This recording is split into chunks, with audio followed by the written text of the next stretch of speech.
everyone. Thank you for tuning in to PhillyCAM Voices. Now, this program is part of PhillyCAM's People Power Media Fest, our annual month-long celebration of community, media, and our membership.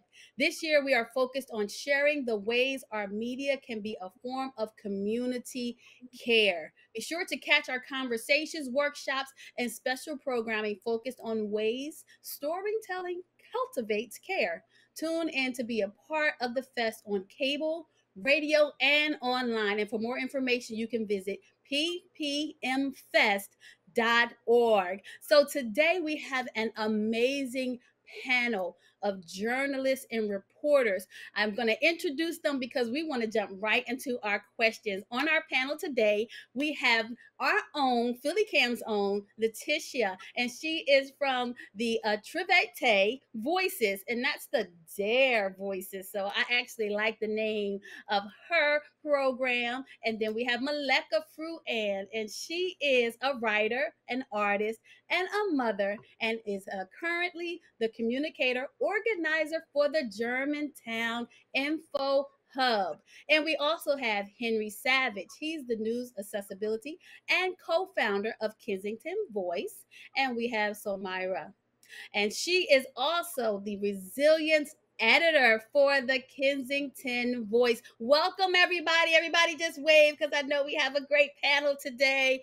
So we are going to jump right into this because we have some good information. Today's program is going to be focused on addressing care and trauma through community news reporting. So I'm going to throw this question out there, and I just want everyone to take a minute to just respond. We're going to go with Leticia, we're going to go with Maleka, and then we're going to go with Henry and Samaria. Okay. So the question is, how do journalists center the well-being of their storytellers and their community, ensuring that the news they tell can be a path forward to healing and does not cause further trauma? Well, definitely, you have to be very empathic. Especially, well, I can just think about the pandemic and how difficult it was to address certain topics and how much fear and in certain uncertainty there was. But in general, I think as a news reporter, you just have to be very respectful of how you pose the questions and just to be more a listener and hear the stories so you can just broadcast it later. Okay. Amanda, thank you for the question, and thank you, PhillyCAM, for setting up this panel.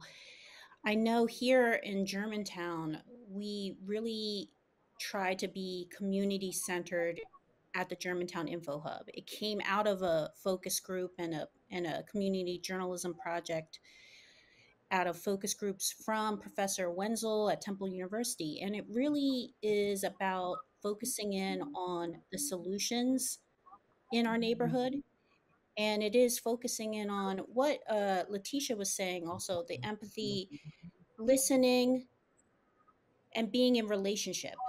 And I think sometimes that takes a little longer. It takes a little bit more time.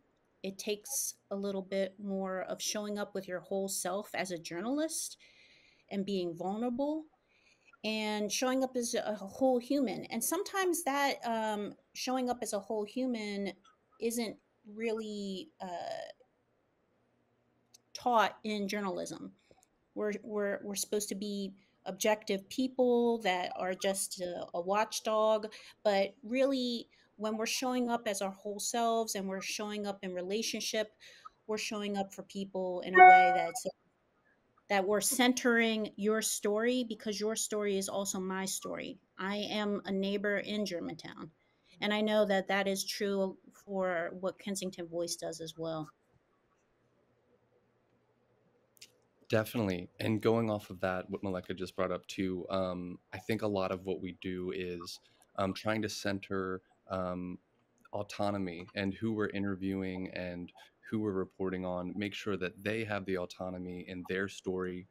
We, as the journalists, are just here to report, use our skills to help amplify these narratives. But even with healing and trying to report on sometimes traumatic things, you can re traumatize someone just by asking certain questions. And then even publishing certain stories or certain quotes um, that aren't relevant, or if anything, might just cause further harm.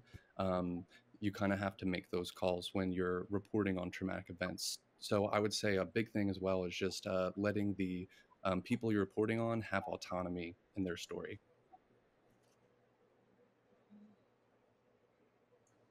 Yeah, so basically going off of what Henry was saying, I feel like I also do photography, so like to touch on a different aspect of it, like consent is very important. So we always try to make sure that if we're photographing people, we're not just like showing up, shoving cameras in people's faces, and we're making sure that they feel safe and comfortable and us photographing them.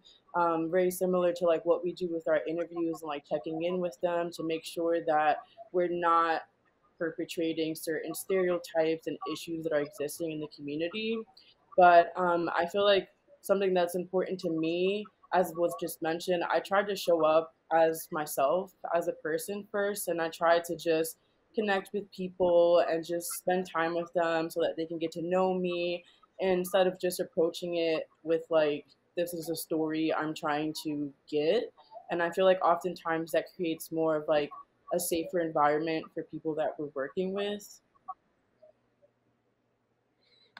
Do you feel, and again, we're just going to kind of keep this round table going.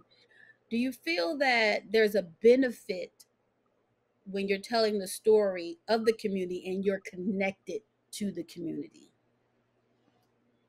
Um, well, Definitely. yes, definitely.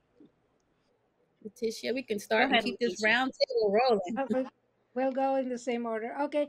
Yes, I was thinking about that when I was driving home. That how easy it is when you belong to the community. You know, in my case, of course, is the Latino community, which is a variety of different countries, um, of different people that have migrated here to Philadelphia. So it's a bonding and it's a trust.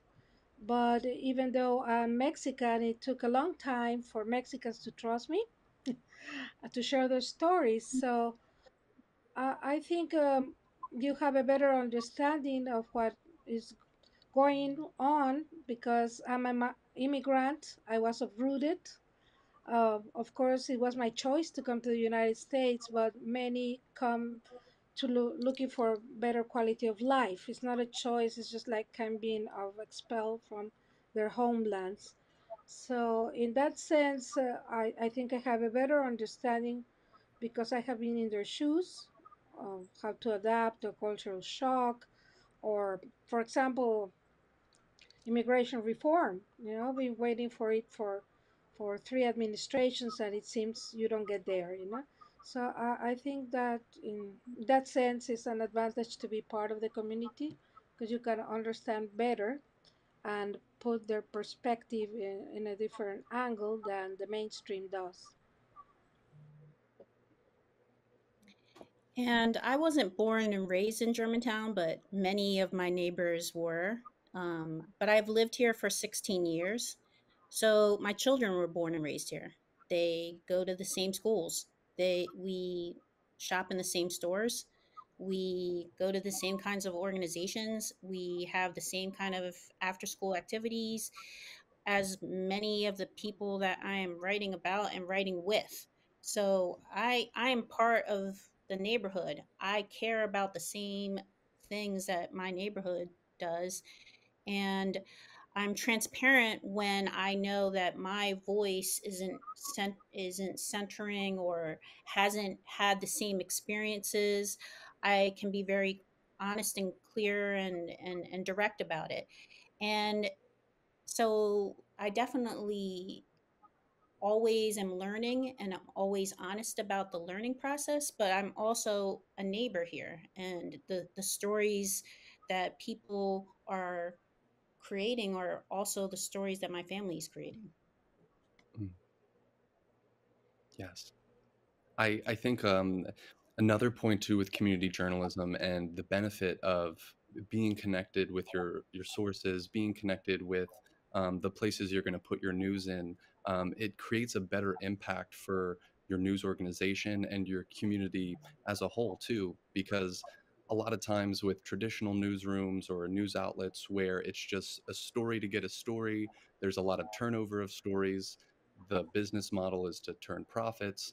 Um, there's not as much impact with that story. But when you're with the community, you're in the marches with them, you're going to their community events, and you report on these things, it actually creates a better impact for your journalism as a other than just kind of writing a story just to write one. So definitely community journalism, the benefit is that the journalism can have a better impact, and hopefully your work is helping to just help others engage better in politics and local government and their community. Yeah, that's like super important. Thank you, Henry. I feel like I was born and raised in Kensington, and like I still have family who still lives there. So I feel like it's super important because I'm able to like really understand like people who come from Kensington because I'm from there. And I feel like when you're connecting with people through stories and they know that you come from the same place as them, it creates an environment where they feel oftentimes more comfortable and understood because there's like sometimes this imbalance of power when you're like a journalist connecting with someone from the community. So my experience is like once I sit down and talk with people and we like share a little bit about ourselves and they know that I'm from there, they feel a lot more comfortable and safe talking to me because I'm like I get it. I come from the same place. And so we're able to like both help support each other. Um, so yeah, I just think personally for me, it's been a very big part of my job. The fact that I'm from there helps me better identify stories or like solutions that are needed in the neighborhood. So it's pretty much like how I've been able to utilize that with my work. Awesome, awesome. So I want everyone to think about a time where someone shared with you how they appreciated you telling their story. So I want you to just give us a glimpse of their side or what they shared with you and why they appreciated your story. So while you're thinking about that, I can totally relate to what you guys are saying as far as being a part of the community because I do a lot of reporting in my personal community. And we recently had a situation dealing with the police officer, and those type of situations are very high energy.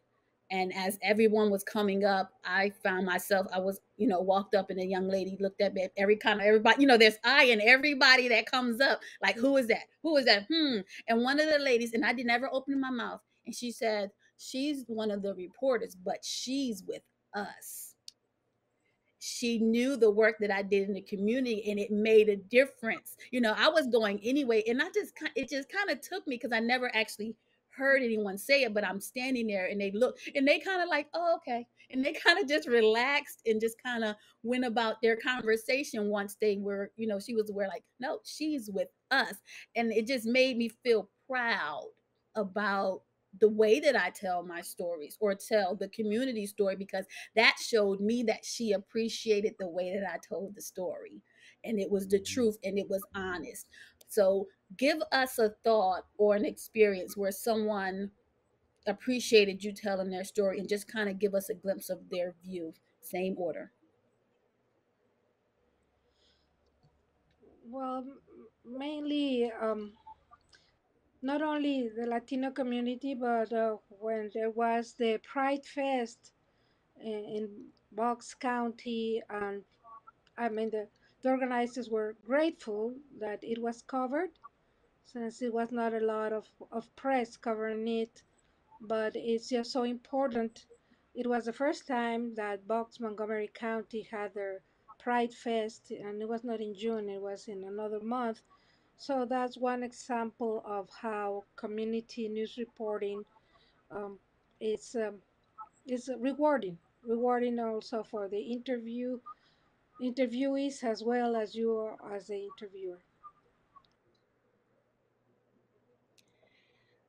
I really like the relationship that I've created with community leader Douglas Rucker.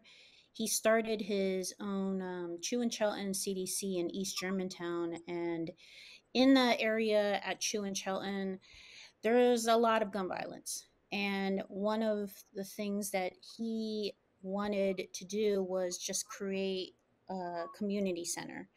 But he had never had any real experience in create how you create a CDC, how you create an RCO. He created both, and he's a screenwriter, and he's an artist. So he had to learn how to do all the other kinds of community organizing because he is more of an artist and an artistic person. And I just happened to come across his flyer one day, and I just have keep talking to him every week, and every week we just think about more and more ways that we can do outreach for that Chew and Chelton area. And I'm just really excited about what's to come, and we just have a really personal relationship right now, and it's and we both appreciate each other. We're both learning together.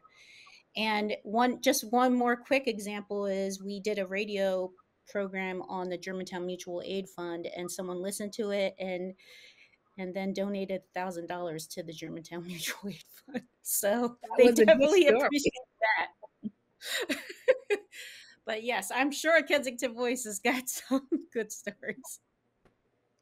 We definitely have some good stories. And I mean, even with Kensington Voice, we had to really work and even for like just a year, just doing tabling and things in the community to, have that trust and show that we were here and ready to report for Kensington.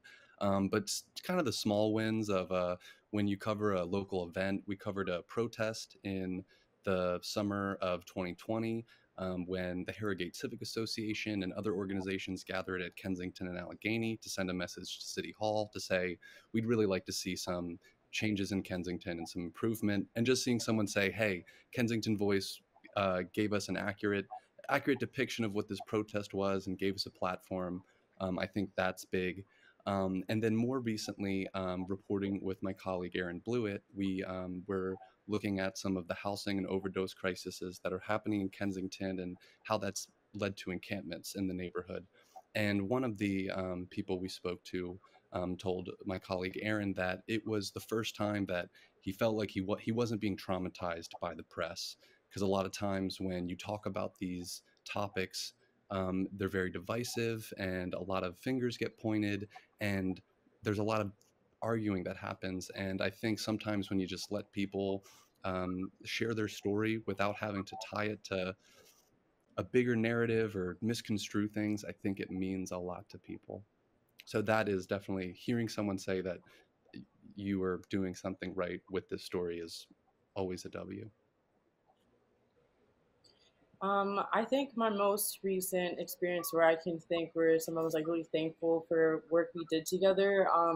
I would say maybe like 2, 3 months ago, I worked on this project with fellow Massbom grads. So like I went to Massbom High School in Kensington, and I basically wanted to do a project that basically talked about the inequalities in education and how schools are still segregated and just the things that we have to face in the public school system that nobody really talks about. And like when I got to Temple, I realized like how much it is swept under the rug, and I felt very just upset about it. So I reached out to some of my fellow grads. It's been like 10 years since we graduated from high school. So they all wrote like voices essays with details about like their personal experience in Philly's public school system and like the barriers they overcame to get to where they are today. So it was like a resilience piece highlighting like, we had to beat the odds in Philly's public school system, but this is who we are despite those barriers. And they were all so thankful because they were like solely like nobody ever talks about none of these things. Like people just always talk about like how we went to school in like a very poor neighborhood, but nobody talks about how hard we worked to get to where we are. So that was like a very great experience to be able to share with them. They felt heard and seen on something that most people don't really talk about or even know that we experience. And I guess like one more quick example is like I'm sure you guys like know when the National Guard was in Kensington. there was like a lot of different outlets that would just like pop up and like take a photo and be like, National Guard is here. And there's already this stigma around Kensington being like a war zone. So I mean, I remember like seeing the National Guard there, and I was like, I want to go and see what's going on. Like I know my aunt is probably chilling around the neighborhood with them or something. So like I went and I ended up talking to some of the National Guard, and it was completely different than what like other news outlets were portraying it to be. Like they made it seem like it was this scary place to be in, but when I got there, like residents were taking selfies with the National Guard. They actually felt safer having them around and like communicating with cops. And one of the National Guards I met actually was born and raised in Kensington, and like his mom still lives there.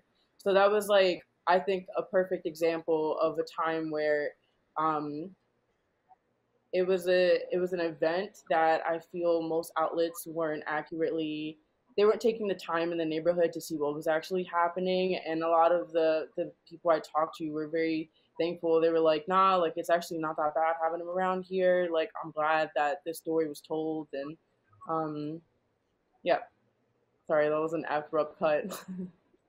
No, that was good. That's exactly the conversation that we're talking about today. So I want everyone to think about a time where, well, not let's think about a time. I want us to think about something. If someone is a new reporter, because now technology is out there and people are going out and capturing footage, what would be a thought or something that each of you can share that would encourage them to stay in a caring and non traumatic news format or flow?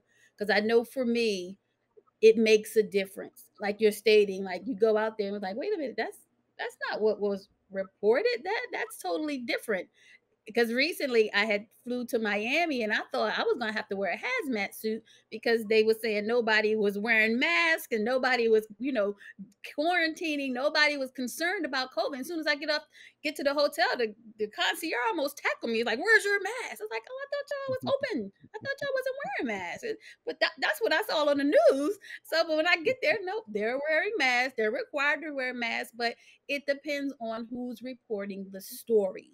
So for our newcomers who are grabbing that cell phone, getting that footage and telling that story, what would be your words of, I guess, concern or just some feedback to them about how they tell their story and why they should be concerned about the community?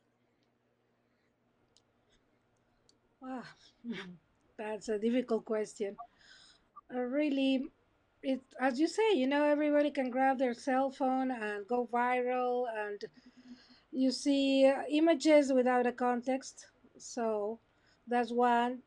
And not everybody has permission to film anymore or record as we used to. You have to have certain ethics about it. Just don't just go and record something without the proper context with permission of the person.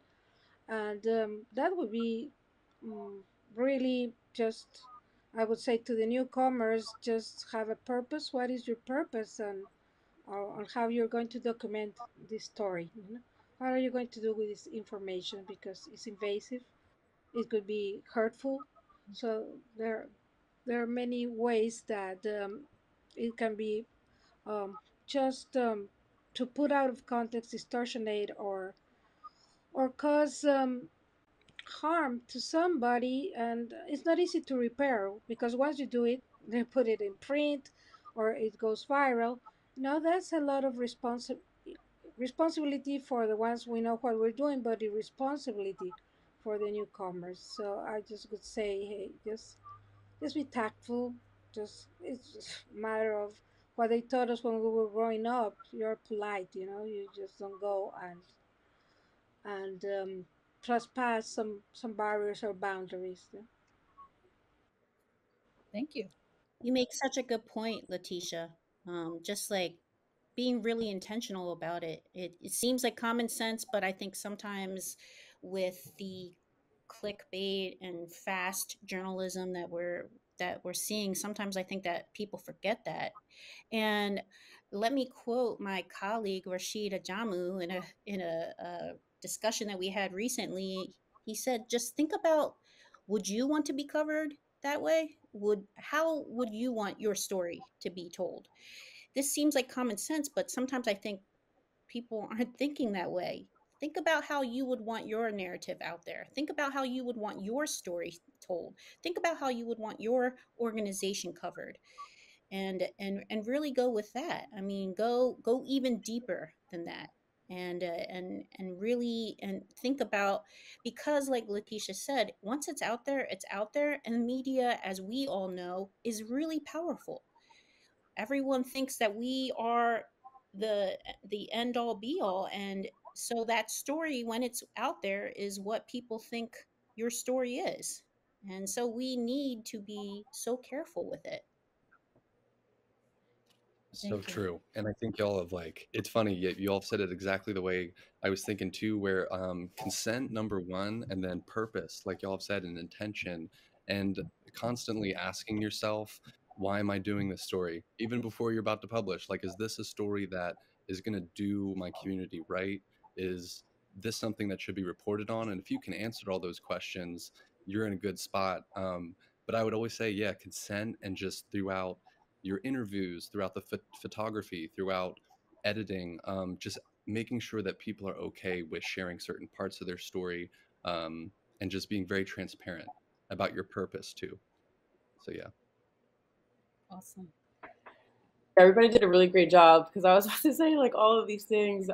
But I mean, it's something that we struggle with a lot in Kensington because a lot of people come in and just take pictures and videos of people experiencing homelessness and struggling with addiction, and it's just really hard to navigate, and it's frustrating because it's very exploitative. But I feel like the main thing I would suggest is just like educating yourself, not just being brought in by the shock value of an image, because a lot of times people take photos because they think it's going to get a lot of likes or attention, but they're not acknowledging the potential harm that photo could cause. So, I mean, things that, like you guys said, just being aware that this is a human being, and just considering, like, what if that was you? What if that was your sibling or someone in your family, your mother, and you're publishing these things about them? Like, people could potentially lose like housing or their jobs because of things that are being published. So again, I feel like just being mindful of the area that you are going into in terms of causing further harm and trauma, and just being careful with the images you're creating. I try to think first as a human being and then as a journalist. So if something to me personally feels uncomfortable or invasive, I probably not going to approach it or like take a picture of it. So I would say a lot of times just like follow your gut. If something doesn't feel right, then you should probably take a step back and like think twice about it. All right, everybody. Thank you. Thank you so much for your time, for sharing this good information. You guys were great. We have representative from PhillyCAM. We have representative from Germantown, Info Hub, and Kensington Voices. Again, thank you all. Give everybody a nice wave. Everybody, thank you for tuning in to PhillyCAM Voices. Continue to tune in, and we will see you next time.